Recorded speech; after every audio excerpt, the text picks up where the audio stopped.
Pro1, kanal informasi dan inspirasi. Antara waktu sibuk dan senggang, sepanjang sore ini, segera menemani Anda.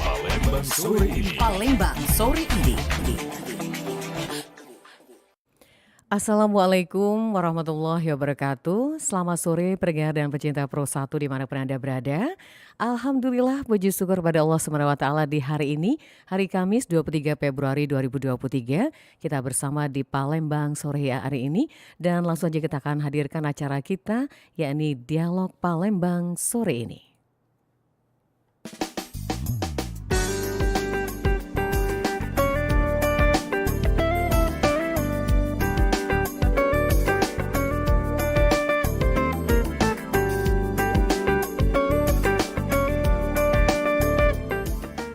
Selamat sore pendengar dan pecinta Pro1 di mana saja Anda berada. Sore hari ini dialog kita sore hari ini alhamdulillah sangat berbahagia sekali.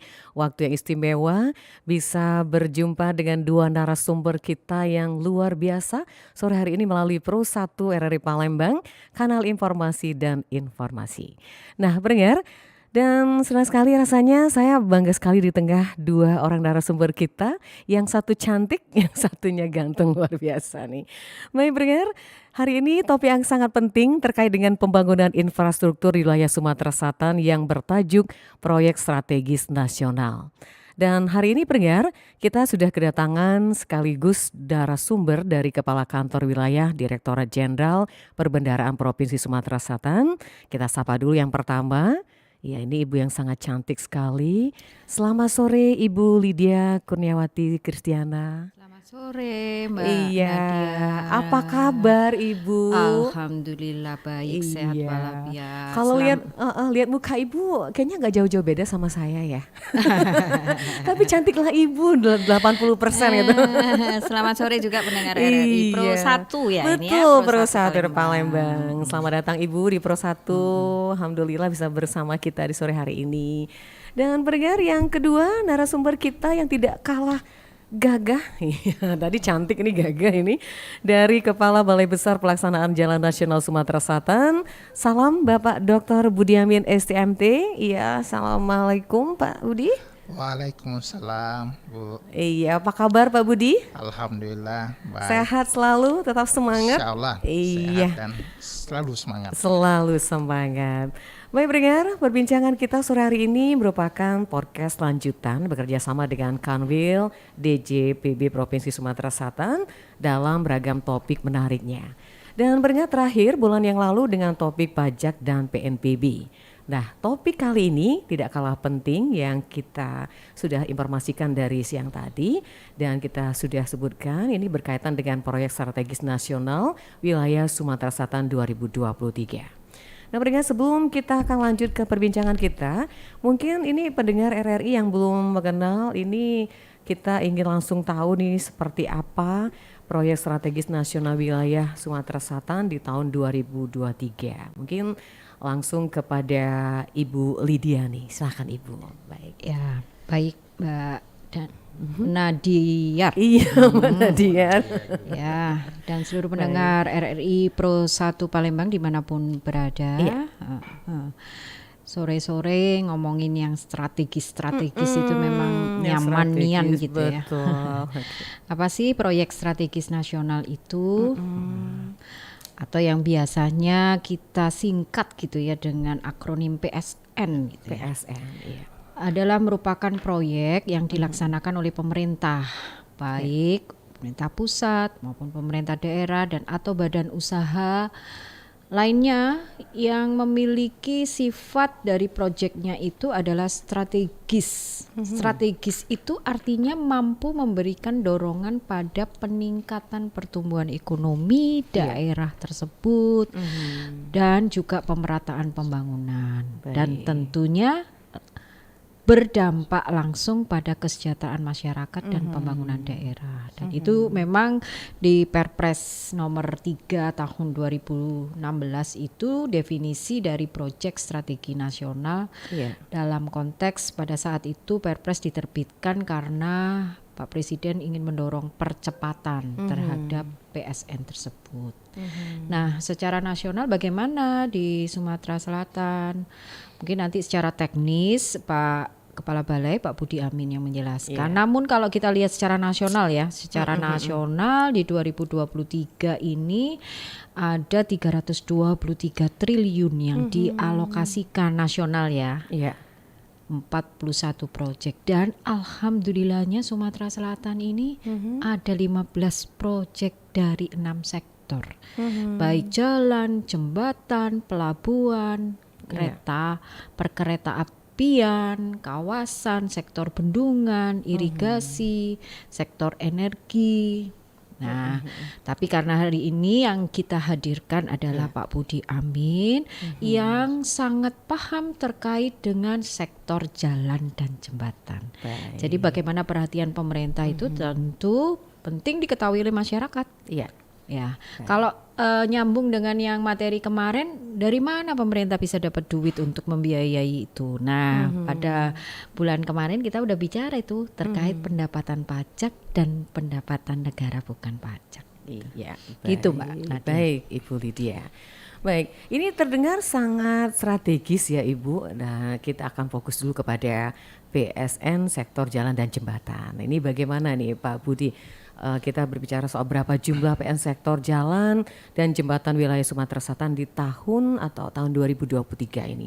Kemudian apakah ada PSN yang sudah selesai pada tahun 2022 dan secara langsung dapat dirasakan manfaatnya oleh masyarakat luas? Silakan Pak Budi. Baik Bu Nadia, terima kasih Bapak Ibu. Selamat sore semuanya. Selamat sore Pak Budi. Selamat sore pendengar RRI Pro 1 Palembang. Assalamualaikum warahmatullahi wabarakatuh. Waalaikumsalam warahmatullahi wabarakatuh. Namo Buddhaya, salam kebajikan, Om Swastiastu, Salam, salam sejahtera bagi kita semua yang hadir. Pertama-tama senang sekali bisa kami berada di tempat ini untuk menyapa seluruh pendengar RRI Pro 1 Palembang dimanapun berada. Baik, berdasarkan Peraturan Menteri Koordinator Bidang Perekonomian Republik Indonesia Nomor 7 Tahun 2021, terdapat 5 proyek strategis nasional atau yang biasa disingkat dengan PSN sektor jalan dan jembatan di wilayah Provinsi Sumatera Selatan. Yang pertama, Jalan Tol Betung Tempino Jambi dengan panjang total 169,8 km dan untuk di wilayah Provinsi Sumatera Selatan panjangnya 136,38 km. Selebihnya berada di Provinsi Jambi. Yang kedua, Jalan Tol Muara Enim Lahat Lubuk Linggau. Total panjangnya 114,5 km dan semuanya berada di Provinsi Sumatera Selatan. Yang ketiga adalah Jalan Tol Kayu Agung Palembang Betung dengan total panjang 106,82 km dan semua berada di Provinsi Sumatera Selatan. Yang keempat adalah Jalan Tol Terbanggi Besar Pematang Panggang Kayu Agung dengan total panjang 189,4 km dan untuk wilayah Sumatera Selatan ada 77 km, selebihnya di Lampung. Dan yang terakhir adalah untuk Tol Simpang Indralaya Muara Enim dengan total panjang 119 km, semua berada di wilayah Sumatera Selatan. Dapat kami sampaikan bahwa PSN jalan tol tersebut merupakan bagian dari jalan tol Trans Sumatera yang dilaksanakan melalui skema penugasan kepada PT Hutama Karya. Dengan pemerintah direncanakan memberikan dukungan konstruksi pada seksi Bayung Lencir Tempino kurang lebih 34 km dengan alokasi dana sekitar 5,99 triliun atau hampir 6 triliun yang merupakan bagian dari jalan tol Batun Tempino Jambi. Terbagi dari 3 seksi, yaitu seksi 3 di Jambi kurang lebih 15,47 km, sedangkan untuk seksi 1 dan seksi 2 berada di Sumatera Selatan sekitar 18,63 km. Kemudian total kebutuhan biaya konstruksi untuk porsi dukungan pemerintah di Provinsi Sumatera Selatan diperkirakan sekitar 3,1 triliun dengan rencana alokasi untuk tahun 2023 1,7 triliun, sedangkan untuk tahun 2024 sebesar 1,4 triliun. Adapun lokasi kegiatan beberapa ruas ini berada di Kabupaten Banyuasin, di Kabupaten Ogan Ilir, kemudian di Kota Prabu Muli, di Kabupaten Muara Enim, di Kabupaten Lahat, Kota Lubuk Linggau, dan Kabupaten Musirawas. Sedangkan untuk capaian PSN yang sudah selesai sampai dengan tahun 2022 dan secara langsung telah dirasakan manfaatnya oleh masyarakat adalah dari tahun 2017 hingga saat ini telah beroperasi 3 ruas jalan tol di wilayah Sumatera Selatan sepanjang 136,2 km, yaitu tol Palembang Indralaya panjang 21,58 km, kemudian tol Pematang Panggang Kayu Agung dengan panjang 77 km, dan tol Kayu Agung Palembang Betung untuk tahap pertama yaitu 37,62 km yang merupakan bagian dari tol penghubung antara Pelabuhan Bakahuni ke Kota Palembang. Sedangkan untuk target PSN sektor jalan dan jembatan wilayah Sumatera di tahun 2023 yaitu sepanjang 133,89 km dengan rincian yang pertama untuk tol Simpan Indralaya Muara Enim seksi Simpan Indralaya Prabu Muli sepanjang 64,7 km ditargetkan bisa operasional pada bulan April tahun 2023 sebelum Lebaran kita usahakan. Sedangkan untuk ruas tol Kayu Agung Palembang ke Betung seksi Keramasan Musi Landas Betung sepanjang 69,19 km ditargetkan bisa operasi pada bulan Agustus tahun 2023. Baik, ya. Jadi itu sangat jelas sekali nih Pak Budi. Jadi ada 2 poin yang terakhir tadi yang menjadi harapan kita. Mudah-mudahan sebelum Lebaran ini akan selesai nih Pak Budi ya. Iya. Baik Pak Budi, selama melaksanakan pencapaian PSN 2022, mungkin ini Bapak ada kendala nih bisa ceritakan nih di dialog kita sore hari ini. Silakan Pak Budi. Baik Bu Lydia. Ya. Jadi dalam pelaksanaan pembangunan tol, kendala yang sering dihadapi adalah yang pertama masalah lahan. Yang kedua adalah proses ganti rugi. Untuk pembebasan lahan, di mana proses pelaksanaan konstruksi terhambat akibat adanya lahan yang belum bebas. Seperti contohnya, kemarin di ruas tol seksi Keramasan Musi Landas Betung, di mana terdapat lahan milik PTPN 7 yang menjadi masalah karena belum bebas. Untuk saat ini pekerjaan belum berlangsung atau belum dapat dilaksanakan karena di beberapa lokasi masih terkendala pembebasan lahan. Sedangkan untuk progres lahan sampai dengan saat ini masih dalam tahap negosiasi. Yang kedua adalah masalah ganti rugi. Masih banyak warga masyarakat yang menuntut ganti rugi yang melebihi hasil penetapan dari appraisal, sehingga membutuhkan waktu negosiasi yang cukup lama. Sedangkan untuk kendala pelaksanaan tidak terlalu banyak kita jumpa di lapangan, cuma terkadang ada utilitas yang harus dilewati, misalnya untuk jalur pipa gas yang memang membutuhkan standar perencanaan khusus. Oke. Baik, itu Pak Budi begitu Ya. jelas. Ini kita beralih ke Ibu Lydia dulu nih, Ibu Lydia. Ya. Baik Ibu, tadi sudah banyak sekali kita dengarkan manfaat yang diperoleh masyarakat dengan pembangunan jalan nasional di Sumatera Selatan. Nah, apakah ini ada peran aktif dari Kanwil dalam membantu Satker menghadapi kendala dan memberikan solusinya ini Ibu Lydia? Ya. Ya, ya harus ada peran Kanwil di Iya. situ. Baik. Kenapa? Karena kami dari Direktorat Jenderal Perbendaharaan Kementerian Keuangan yang sekaligus ditugaskan mewakili Kementerian Keuangan di daerah. Dalam peran kami tidak hanya sebagai treasurer, Iya.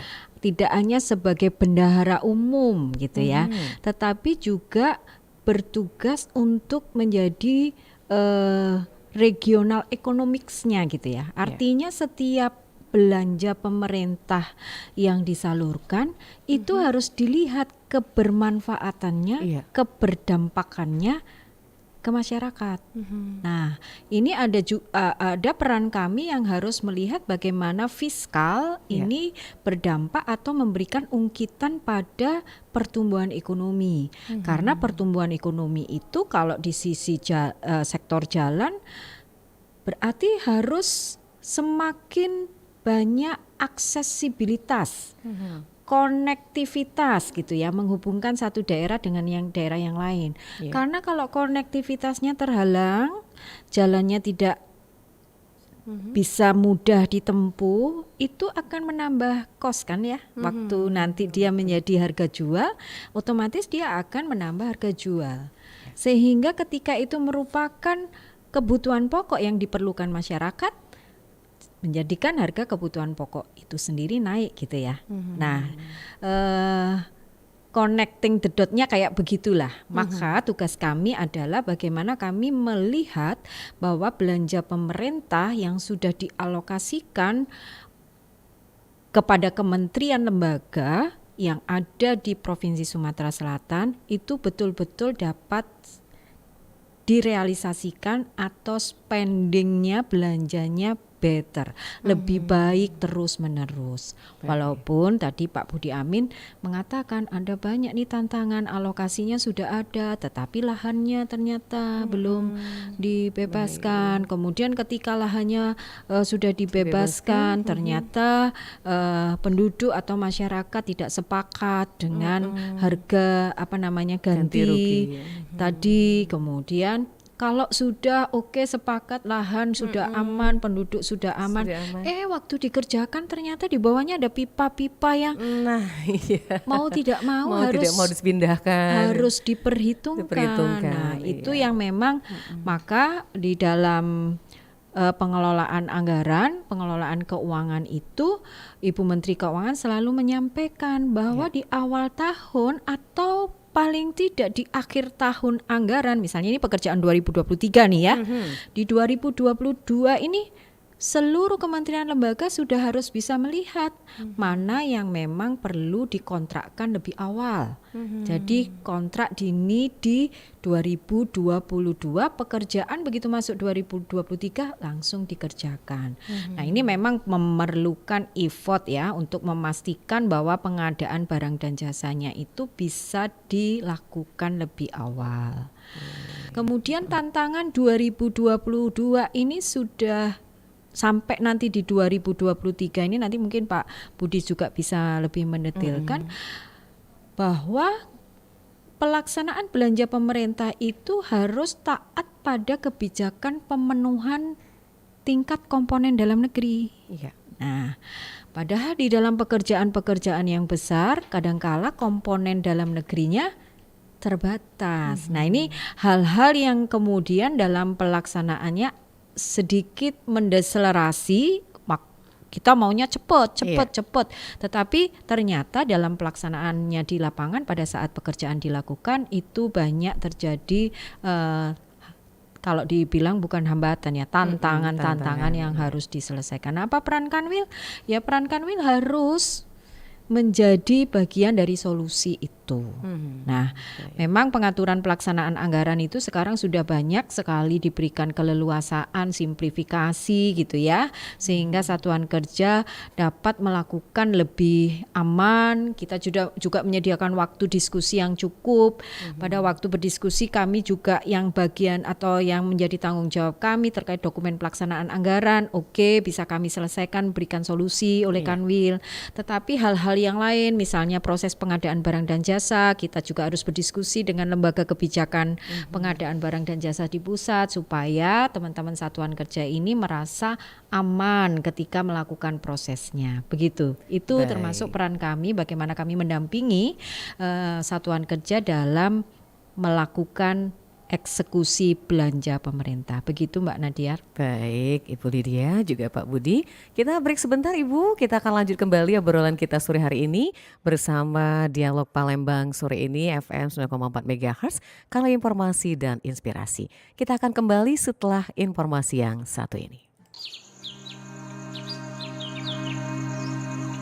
Dulu Mama bilang hutan kita hijau. Tapi sekarang,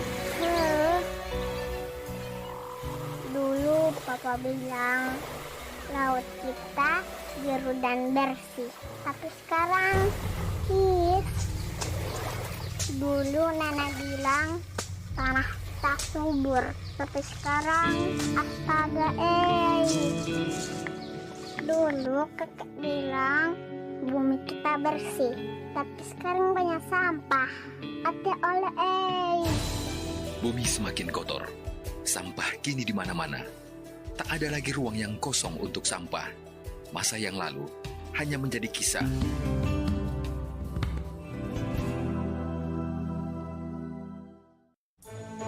Pekan Tilawatil Quran ke-53.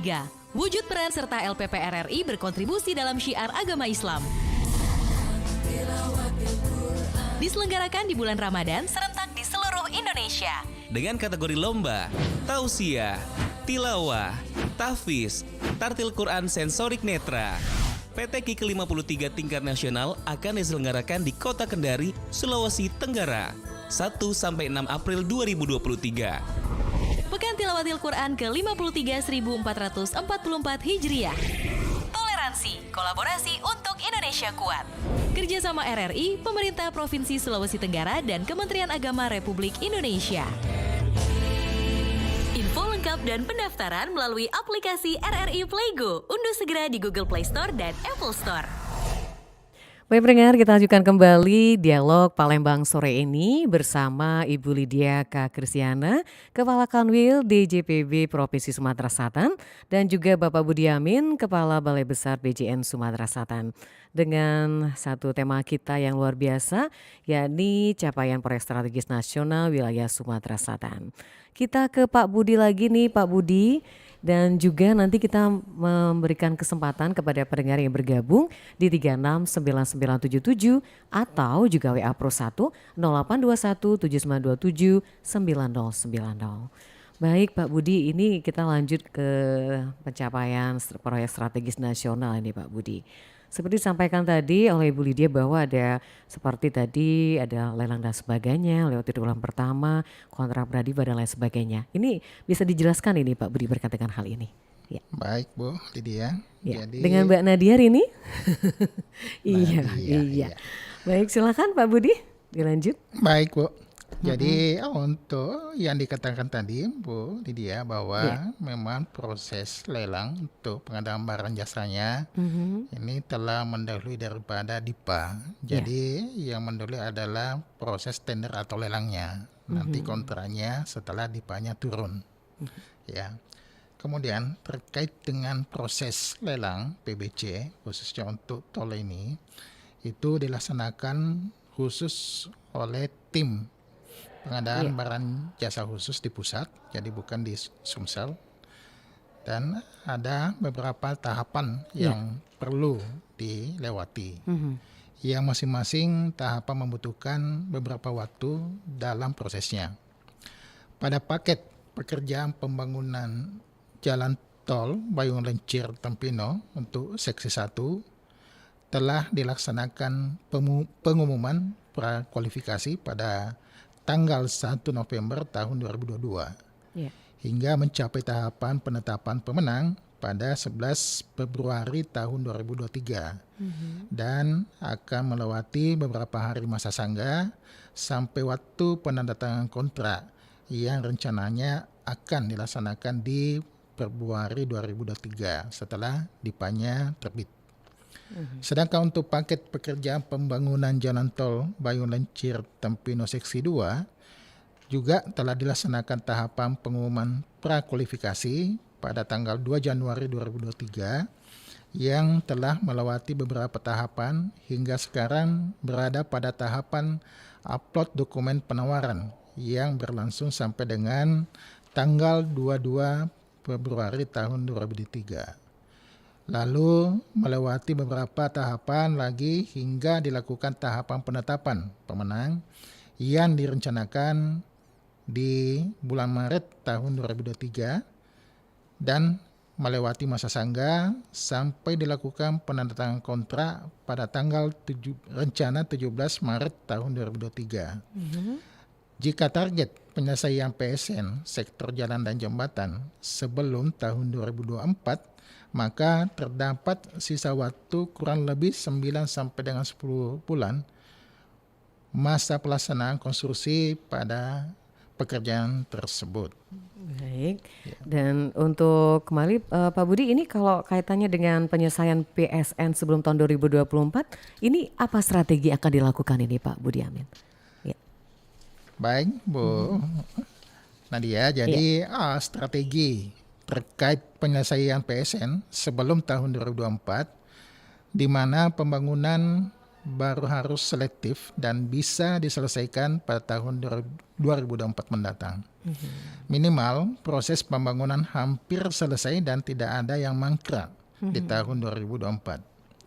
Berdasarkan arahan Bapak Menteri PUPR pada rapat koordinasi keterpaduan pembangunan infrastruktur dan pengembangan wilayah, bidang PUPR disebutkan strategi penyelesaian pekerjaan konstruksi di PUPR yaitu OPOR. Ya. Hal ini meliputi yang pertama optimalisasi, yaitu meneruskan pembangunan yang telah jadi namun belum bermanfaat sehingga perlu diberikan intervensi. Yang kedua adalah pemeliharaan. Jadi menjadi prioritas agar pekerja yang telah selesai dapat dimanfaatkan secara berkelanjutan. Yang ketiga, operasi. Ini untuk memastikan bahwa seluruh pekerjaan dapat dioperasikan secara maksimal. Kemudian rehabilitasi dilakukan agar seluruh infrastruktur yang telah dibangun dapat berfungsi dan bermanfaat bagi masyarakat.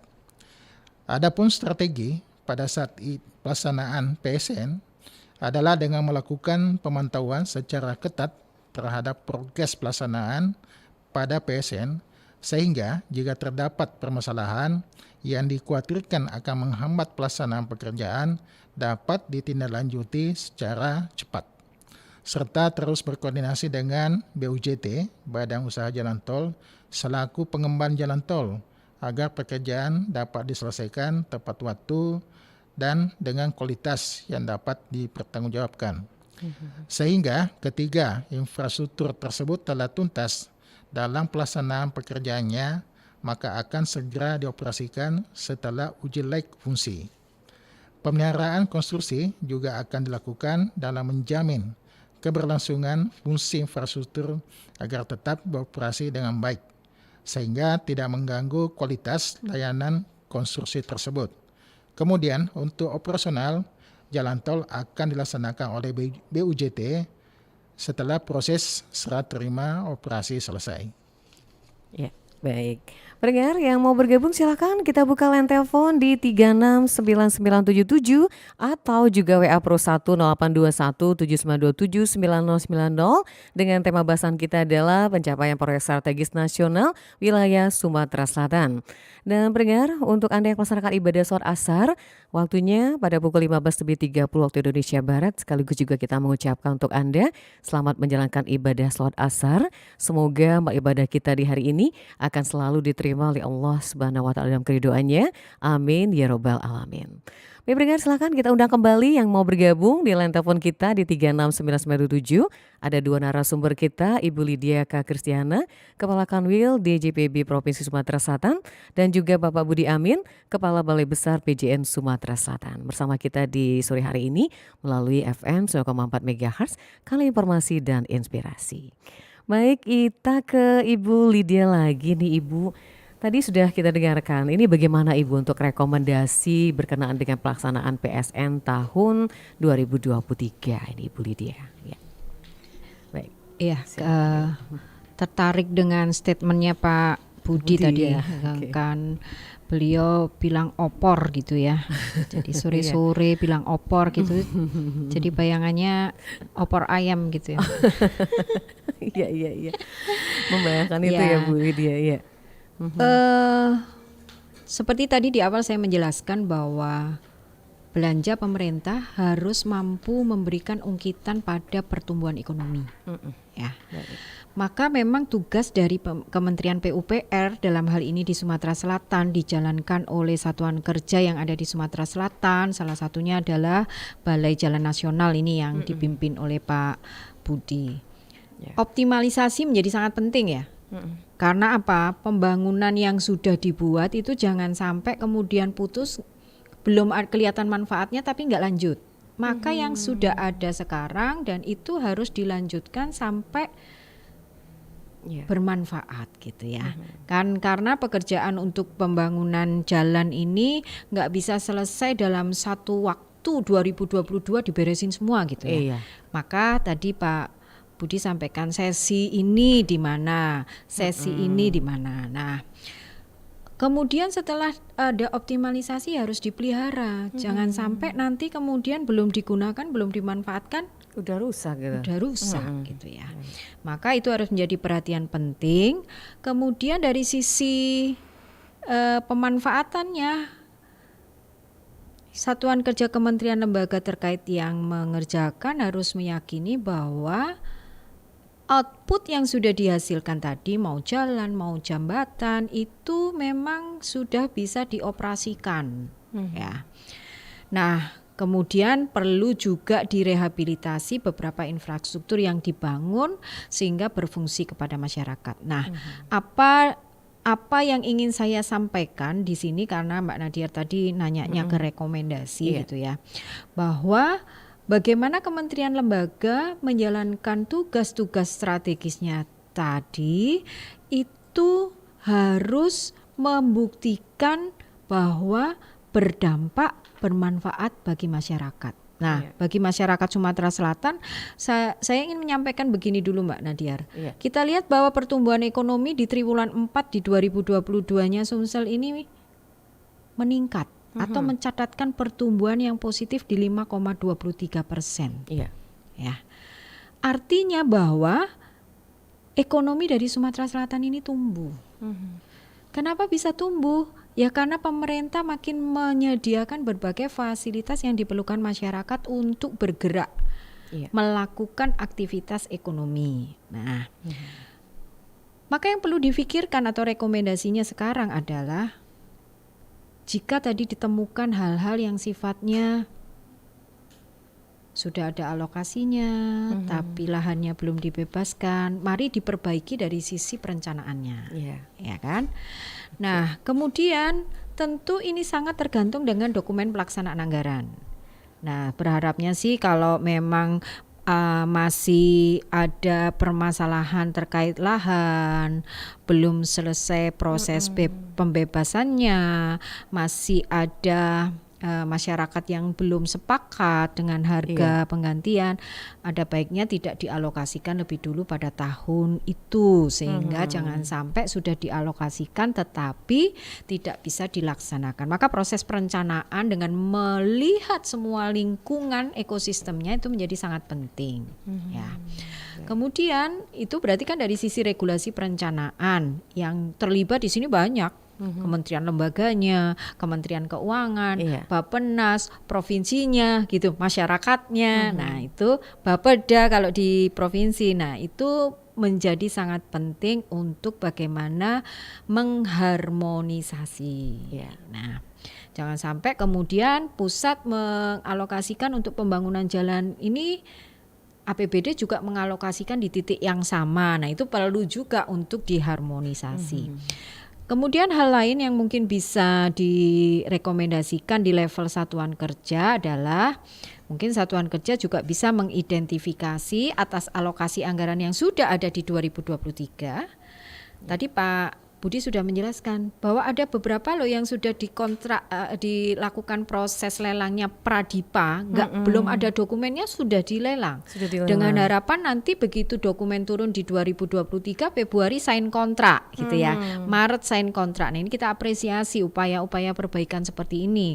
Artinya bahwa akselerasi belanja itu bisa dilakukan dan hampir pasti akan selesai 9 sampai 10 bulan ya. Maka tadi perkiraannya ya semoga lah Lebaran ada yang bisa kita manfaatkan gitu ya, sehingga pergerakan ekonomi terbantu dengan itu.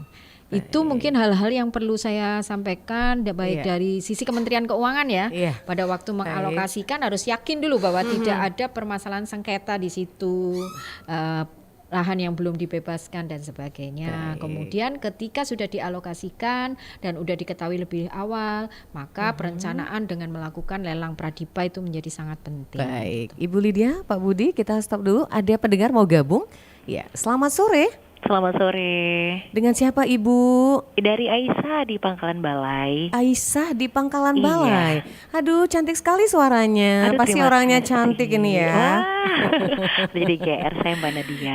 Iya, Mbak Aisyah. Kayu ya? Di Kenten ya? Belum. Pangkalan belum. Balai belum. Oh, Pangkalan Balai. Iya, Pangkalan Balai. Silakan, jauh juga nih dari sini Mbak Aisyah. Iya, tapi tertarik sekali nih mendengar bahasannya ini. Boleh. Sekali ya. Iya, ada Ibu Lydia sama Pak Budi nih, silakan. Iya, selamat sore Bu Lydia, Pak Budi. Selamat sore. Ini maaf kalau pertanyaan saya ternyata sudah dibahas karena saya baru bergabung dan saya tertarik ini kalau ngomong soal proyek. Kenapa? Iya. Kata-kata proyek ya. Iya, kalau proyek langsung saya seger nih ngebahasnya. Seger.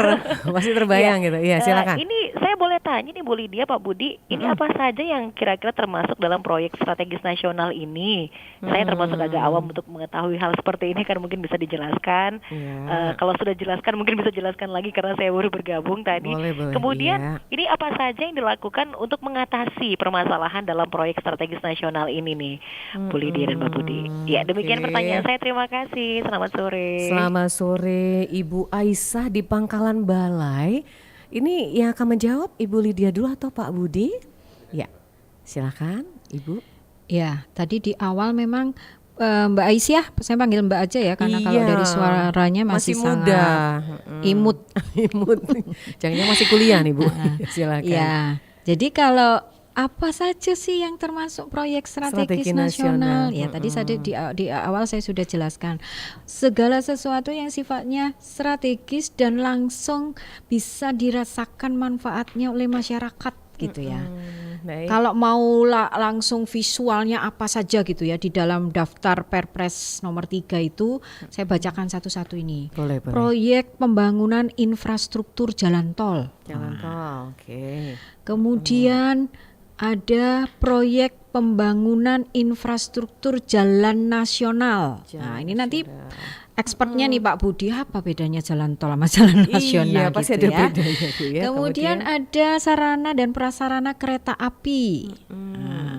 Kemudian ada infrastruktur kereta api dalam kota ya, termasuk kita punya LRT ya di Sumatera Selatan. Ada revitalisasi bandar udara. Kemudian ada revitalisasi, itu berarti sudah ada bandar udaranya, kemudian direvitalisasi yang semula belum berjalan sesuai dengan harapan, kemudian direvitalisasi. Kemudian bandar udara baru, bandar udara strategis lainnya, pelabuhan. Kemudian ada proyek strategis juga 1 juta rumah seperti itu. Kemudian pembangunan kilang minyak, infrastruktur energi, SPAM, sistem penyediaan air minum.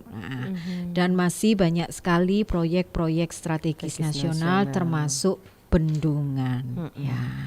Sedangkan apa tantangan dan kendalanya tadi sudah kita sampaikan bahwa karena ini berkaitan dengan lahan dan sebagainya, berkaitan dengan masyarakat, maka biasanya tantangannya adalah bagaimana lahan itu tidak ada permasalahan hukum, bagaimana masyarakat bisa menerima dengan baik dengan penggantian yang sesuai. Tantangan yang berikutnya adalah proses lelang nih. Ini biasanya nih yang jadi masalah proses pengadaan nih. Siapa yang nanti ngerjakan gitu ya. Karena harus dilelang dulu, nggak boleh ditunjuk gitu ya. Iya, dilelang Nah, dulu, ini iya. biasanya panjang prosesnya. Tapi kita sudah dalam langkah-langkah strategis pelaksanaan anggaran bahwa membolehkan untuk melakukan lelang pradipa. Jadi dokumennya belum turun tetapi lelangnya sudah dilakukan lebih dulu karena sebetulnya pagu indikatif itu sudah diketahui di tengah-tengah tahun, di bulan Oktober, November itu pagu indikatifnya sudah tahu dan pekerjaannya apa saja. Nanti sign kontraknya dilakukan pada saat dokumennya sudah ada. Nah, seperti itu solusinya. Nah, itu Ibu Aisyah, Mbak ya masih muda, udah dijawab lengkap sama Mbak sama Ibu Lydia. Mungkin Pak Budi mau menambahkan, silakan Pak Budi. Ya. Saya tambahkan sedikit penjelasan dari Ibu Lydia tadi bahwa permasalahan tadi sudah dijelaskan Bu Lydia dengan baik sekali ya. Jadi permasalahan-permasalahan yang dihadapi untuk pembangunan jalan tol ini hampir sama semua sebenarnya, yaitu masalah pembebasan lahan dan ganti rugi lahan. Ganti rugi lahan. Ya. Kemudian untuk strategi percepatannya, yaitu tadi sudah dijelaskan juga bahwa kita melakukan lelang pradipa, sehingga begitu dipanya turun, sudah terbit, langsung bisa kita tanda tangan kontrak dan langsung action di lapangan, sehingga ada percepatan-percepatan untuk pelaksanaan pembangunannya. Kemudian tadi Mbak Aisyah sudah tanya juga yang masuk proyek yang masuk PSN di Sumatera Selatan, pekerjaan-pekerjaan apa saja. Tadi Bu Lydia sudah menjelaskan bahwa untuk di Sumsel ini memang semua PSN ini untuk jalan tol. Jadi ada jalan tol 5 di Provinsi Sumsel ini yang masuk PSN. Yang pertama itu dari jalan tol Betung Tempinok Jambi, kemudian yang kedua Muara Enim Lahat sampai Lubuk Linggau, kemudian yang ketiga adalah jalan tol untuk Kayu Agung Palembang sampai Betung, yang keempat adalah jalan tol Terbanggi Besar Pematang Panggan sampai dengan Kayu Agung, dan yang terakhir adalah Simpai Niralaya Muara Enim. Saya kira itu. Mungkin pertanyaannya Mbak Isa itu Pangkalan Balai dilewatin nggak Pak itu proyek itu? Pangkalan Balai dilewati. Oh iya, dia di Pangkalan Balai loh. Jadi mungkin Pangkalan Balai nanti insya Allah mudah-mudahan sesuai target bulan 8 Agustus itu bisa bisa keluar dari Palembang ke Pangkalan Balai. Jadi lebih singkat waktunya nanti Pak ya kalau udah jalan tol. Baik. Itu untuk Mbak Aisyah di Pangkalan Balai, mudah-mudahan akan terwujud ya doa kita. Selanjutnya silakan di 369977 masih ada waktu di acara kita Dialog Palembang sore hari ini bersama Ibu Lydia K. Kristiana, Kepala Kanwil DJPB Provinsi Sumatera Selatan, dan Bapak Budi Amin, Kepala Balai Besar PJN Sumsel. Baik, saya ke Pak Budi nih. Pak Budi, boleh kita tanya sedikit nih Pak Budi. Tadi saya sempat mendengar jalan tol, jalan negara gitu. Nah ini mungkin kita sebagai jalan nasional. Ini ada perbedaan yang secara signifikan nggak Pak Budi? Ini kita sebagai masyarakat awam ini pengen tahu nih. Baik, jadi jalan tol dan jalan nasional itu sama-sama sebenarnya jalan arteri. Kalau jalan tol adalah jalan bebas hambatan yang betul-betul akses dibatasi, nggak bisa sembarang masuk. Dan yang kedua berbayar ya? Iya, nggak gratis berarti. Nggak gratis. Pasti. Kalau jalan nasional adalah juga jalan arteri. Cuma akses memang diatur supaya tidak terlalu mengganggu lalu lintas dan tidak berbayar. Baik, nah kalau untuk jalan tol ini sedikit ke luar tema sedikit nih Pak Budi ya. Karena kita juga pernah pengguna jalan tol nih Kayu Agung, Palembang dan sebagainya. Nah kalau kerusakan sering terjadi ini di jalan-jalan seperti jalan tol gitu. Nah ini jatuhnya kemana nih, ke pihak kemana nih Pak, kita ingin tahu nih untuk pelaporan dan sebagainya. Karena seringkali kita lihat sebagai pengguna jalan, masyarakat merasakan kalau tol Kayu Agung Palembang dan sebaliknya itu sering mengalami kerusakan yang sangat signifikan ini Pak Budi. Nih boleh tanya nih Pak Budi ya, hal-hal ini seperti apa nih Pak Budi? Ya. Baik Bu, jadi untuk perbaikan kerusakan yang terjadi di tol khususnya untuk Kayu Agung ke Palembang itu memang masih menjadi tanggung jawab dari Badan Usaha Jalan Tolnya, dalam hal ini oleh PT Waskita Karya. Ya, jadi memang dampak daripada kerusakan-kerusakan tersebut itu ada konsekuensi yang harus ditanggung oleh BJUT-nya, yaitu minimal tidak boleh menaikkan harga tarif tolnya. Oh itu karena ya konsekuensinya. Sebelum pada saat mereka mengusulkan itu ada tim khusus untuk melihat standar pelayanan minimalnya. Kalau tidak terpenuhi maka tidak boleh untuk dinaikkan tarif tolnya. Itu sedikit penjelasan. Iya. Terima kasih Pak Budi, kita udah jelas ya. Baik pendengar, masih ada waktu, silahkan di line telepon kita di 36997 atau juga WA Pro 1 0821 7927 9090 yang bertanya langsung dengan dua narasumber kita berkaitan dengan tema kita pencapaian proyek strategis nasional wilayah Sumatera Selatan. Baik, kita ke Ibu Lydia lagi nih Bu. Kita ingin tahu juga nih, menurut pandangan sedikit nih dari Ibu Lydia nih, kalau di Sumatera Selatan ini berbicara soal jalan nasional, jalan negara, jalan tol. Nah menurut pengamatan Ibu sendiri, progresnya seperti apa ini Bu? Ya.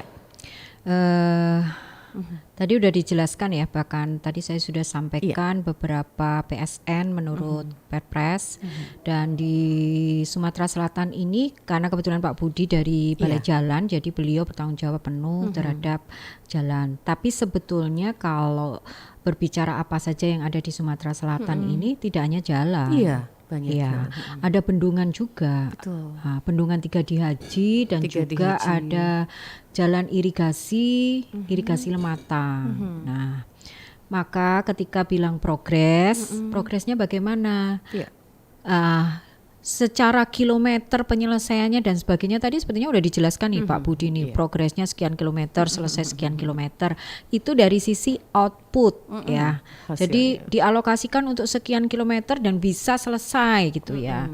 Ternyata ada juga yang bisa dioptimalisasi ya Pak ya. Ada nambah kilometernya dari hasil optimalisasi tadi. Nah, seperti itu. Maka menurut saya itu bagus, artinya satuan kerja kementerian lembaga ini mampu menjaga belanja pemerintah yang spendingnya lebih baik gitu ya. Karena dari sisi efisiensi kemudian digunakan untuk optimalisasi, baik untuk pemeliharaannya maupun untuk menambah kilometernya.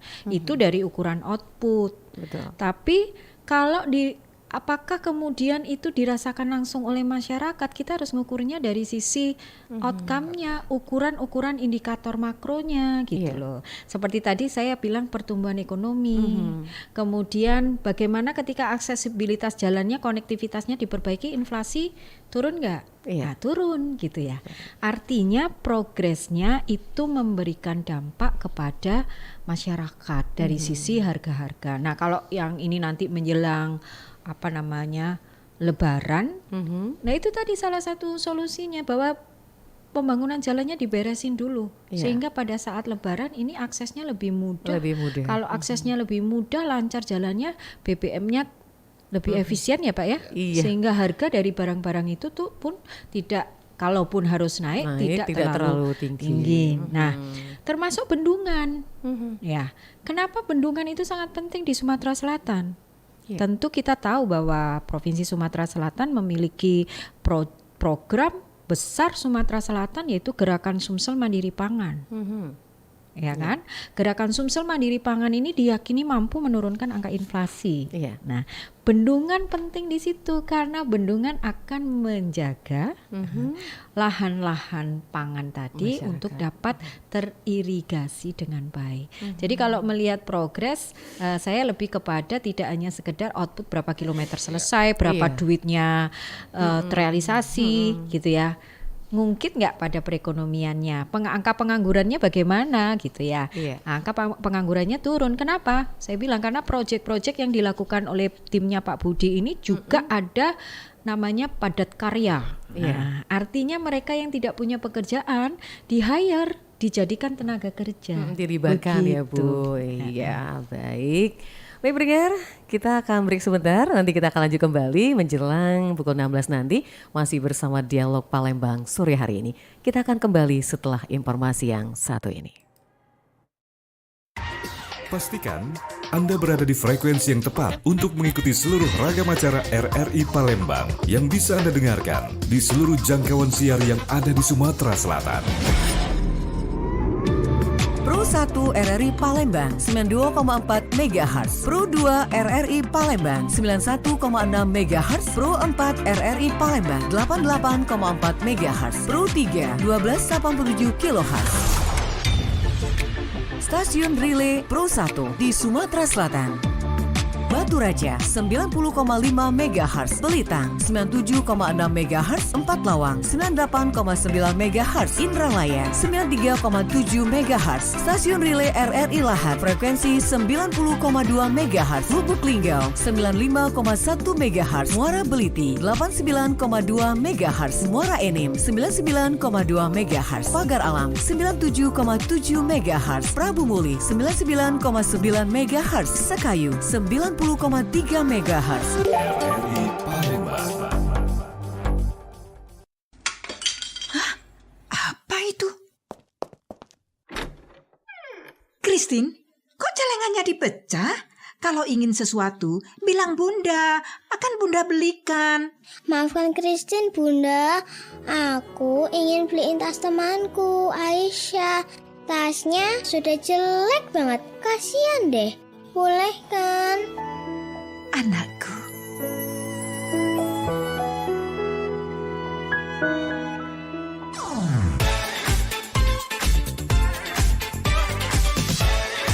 Pro 1, kanal informasi dan inspirasi. Baik pendengar, kita lanjutkan kembali Dialog Palembang sore hari ini melalui Pro 1 RRI Palembang, kanal informasi dan inspirasi bersama dua narasumber kita, Ibu Lydia K. Kristiana, Kepala Kanwil DJPB Provinsi Sumatera Selatan, dan Bapak Budi Amin, Kepala Balai Besar BJN Sumatera Selatan. Baik, kita lanjut kembali nih Bu Lydia juga Pak Budi masih bersama Dialog Palembang sore hari ini. Ini ada satu WA yang masuk ini Ibu Lydia sama Pak Budi. Pertanyaannya sangat singkat ini, mungkin bisa dijawab sama Pak Budi atau Ibu Lydia. Pertanyaannya dari Bapak Aan yang ada di Bukit Sejahtera di Palembang. Ini pertanyaannya, ketika proyek nasional berjalan Ibu, berjalan di tengah perjalanan proyek ini terhenti karena ada sesuatu atau kekeliruan yang dilakukan oleh misalkan oknum atau bagaimana nih SDM-nya nih. Nah, ini bagaimana solusinya untuk bisa proyek tersebut berjalan, katakanlah salah satu jembatan yang ada di Sumatera Selatan. Nah, ini Ibu Lydia, mungkin ke Ibu Lydia dulu nih tanggapan dari Pak Aan yang ada di Bukit Sejahtera. Ya. Silakan Ibu. Ya. Kalau dari sisi kami di Kementerian Keuangan sebagai Bendahara Umum Negara yang notabene suatu pekerjaan sudah teralokasi di anggaran, di dokumennya, kemudian proses dari pelelangan sudah berjalan, ternyata ada permasalahan di tengah-tengah, mungkin nanti bisa dilengkapi Pak Kepala Balai selaku kuasa pengguna anggaran. Betul. Selama dalam perjalanan ini kami belum pernah menemui situasi yang memang betul-betul lagi tengah jalan putus gitu ya. Karena untuk pekerjaan-pekerjaan besar seperti ini kontraktor yang terpilih gitu ya. Itu yang dari sisi kualifikasinya pun sudah berkompetensi. Sudah melalui proses pemilihan yang sangat ketat gitu ya. Nah, artinya dari sisi permodalan dan sebagainya pun memang mereka sudah cukup kapabel begitu. Belum pernah menemui sampai yang betul-betul putus. Kecuali ketika posisi di akhir tahun, ya, di akhir tahun dikarenakan mungkin tidak bisa dikerjakan dengan baik karena hujan curah hujan yang hujan. tidak memungkinkan pekerjaan. Nah, biasanya di dalam proses penyelesaian pekerjaan itu ada pengaturan boleh dikerjakan lewat dari tahun dengan paling panjang masanya 90 hari. 90 hari. Namun itu pun tidak kita bayarkan 100%. Iya. Secara dari kas negara itu dikeluarkan 100%, tetapi kita simpan dengan cara Satuan Kerja menyediakan jaminan. Iya. Jaminan bank.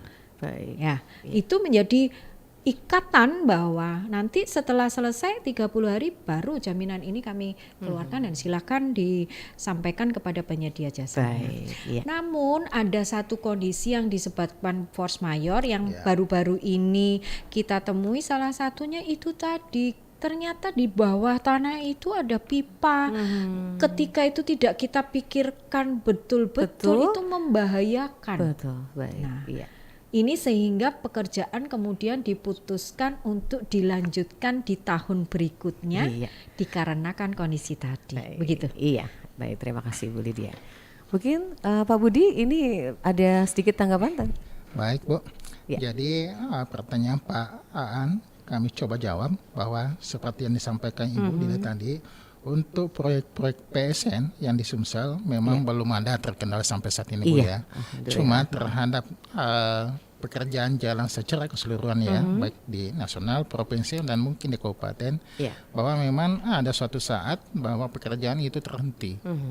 Cuma kita lihat terhentinya kenapa, ya. Tadi Bu Lydia sudah menyampaikan kalau keadaan kahar itu kan di luar daripada para pihak. Jadi itu bisa namanya optimasi atau dilanjutkan tahun depan. Tapi kalau terhenti karena memang kontraktornya kurang profesional, ya mau diberlakukan putus kontrak dan di blacklist untuk lanjut ke depannya. Baik. Baik, ini saya kira itu. Iya. Ini mengingat waktu, mungkin secara singkat saja Ibu Lydia sebagai penutup untuk sore hari ini juga Pak Budi. Silakan Ibu Lydia. Ya, untuk semua dari kita, siapapun maupun itu pemerintah, BUMN, bahkan masyarakat sekalipun, bahwa belanja pemerintah itu wajib digunakan sebaik-baiknya untuk kepentingan masyarakat dan bagaimana berdampak langsung kepada masyarakat. Dan harapannya semua memberikan pengawasan yang baik dan kami juga perlu diawasi oleh masyarakat bagaimana proyek-proyek strategi nasional dapat diimplementasikan dan diselesaikan dengan baik di Sumatera Selatan. Baik, terima kasih Bu Lydia. Selanjutnya Pak Budi mungkin ada penutup? Baik, kami sebagai pelaksana yang memelanjakan anggaran ini, kami tetap beriktikat untuk melaksanakan amanah ini sebaik-baiknya untuk kepentingan masyarakat Sumatera Selatan pada umumnya. Olehnya itu kami mohon dukungan semua stakeholder terkait dengan pelaksanaan pembangunan jalan ini, khususnya kepada masyarakat, lebih khusus untuk pembebasan lahan dan ganti rugi lahan. Baik, terima kasih Bu Lydia, juga Pak Budi, semoga sukses selalu. Pro Satu. Iya, terima kasih. Assalamualaikum warahmatullahi wabarakatuh. Waalaikumsalam warahmatullahi wabarakatuh. Baik, pendengar, itulah dialog kita sore hari ini bersama Pro 1 1,4 MHz kanal Inspirasi bersama Ibu Lydia K. Kristiana, Kepala Kanwil DJPB Provinsi Sumatera Selatan, dan juga Bapak Budi Amin, Kepala Balai Besar PJN Sumatera Selatan, yang sudah bersama kita dengan topik tadi, capaian proyek strategis nasional wilayah Sumatera Selatan. Terima kasih untuk Mbak Aisyah juga Pak An yang ada di Bukit sudah bergabung, dan Nuri ada juga layanan telepon kita. Selamat sore, semoga penuh manfaatnya, dan kita tutup dengan ucapan wassalamualaikum warahmatullahi wabarakatuh.